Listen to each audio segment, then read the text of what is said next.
বহু পলমকৈ হলেও মহানগৰীলৈ নামিছে শীত। মঙলবাৰৰ এজাক বৰষুণৰ পাছতে গুৱাহাটীত নিম্নগামী হৈছে পাৰাস্তম্ভ। মহানগৰীত 12 ডিগ্ৰী সেলসিয়াছলৈ নামিছে তাপমাত্ৰা। শীতৰ পৰা পৰিত্ৰাণ পাবলৈ জুইৰ লৈছে মহানগৰবাসীয়ে। ঘন কুঁৱলীৰ আচ্ছাদনে ঢাকি ৰাখিছে গুৱাহাটী মহানগৰ।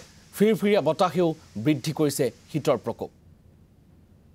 আৰু এই মুহূৰ্তত আমি কিছু পৰিৱেশ দেখুৱাব বিচাৰিছোঁ। এয়া মহানগৰীৰ পৰিৱেশ। মহানগৰীত পাৰাস্তম্ভ যথেষ্ট নিম্নগামী হোৱা পৰিলক্ষিত হৈছে, যাৰ ফলশ্ৰুতিত মহানগৰীৰ বিভিন্নজনে শীতৰ পৰা ৰক্ষা পাবৰ বাবে এনেধৰণে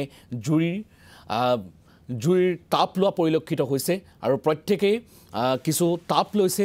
আৰু দেখিবলৈ পোৱা গৈছে যে কালি নিশাৰ ভাগত এক প্ৰকাৰ মুখলধাৰ বৰষুণ হৈছিল আৰু সেই বৰষুণৰ পিছতেই গুৱাহাটী মহানগৰীত বৃদ্ধি পাইছে শীতৰ প্ৰকোপ আৰু যথেষ্ট পাৰাস্তম্ভ নিম্নগামী হৈছে। ইয়াৰ পূৰ্বতে পাৰাস্তম্ভ যথেষ্ট উচ্চ আছিলে, কিন্তু তাৰ পৰিৱৰ্তে দেখিবলৈ পোৱা গৈছে এইবাৰ আজিৰ দিনটো যদি আমি তাপমাত্ৰা চাওঁ তেতিয়াহ'লে 12 ডিগ্ৰী সেলসিয়াছলৈ অৱনমিত হৈছে।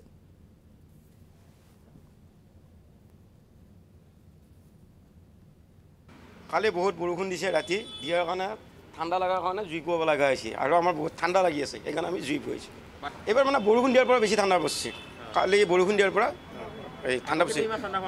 আগতে ইমান ঠাণ্ডা নাছিল আৰু দুদিনৰ পৰা ঠাণ্ডাটো কম আছিল। কালি বৰষুণ দিয়াৰ কাৰণে ঠাণ্ডাটো বেছি হৈছে। ৰাতি বৰষুণ দিয়াৰ কাৰণে ঠাণ্ডাটো অলপ বেছিকৈ পৰিছে, তাৰ কাৰণে আমি জুই পুৱাই আছোঁ। জুই পুৱাতে ভালো লাগিছে, বেয়া লগা নাই। আৰু গুৱাহাটীত কিন্তু এনেকৈ জুই পুৱা দেখিবলৈ পোৱা নাযায়, কিন্তু আমি পুৱাই আছোঁ। আৰু হাত চাত চব ঠাণ্ডা হৈছে, যথেষ্ট ঠাণ্ডা পৰিছে ৰাতিৰ পৰা।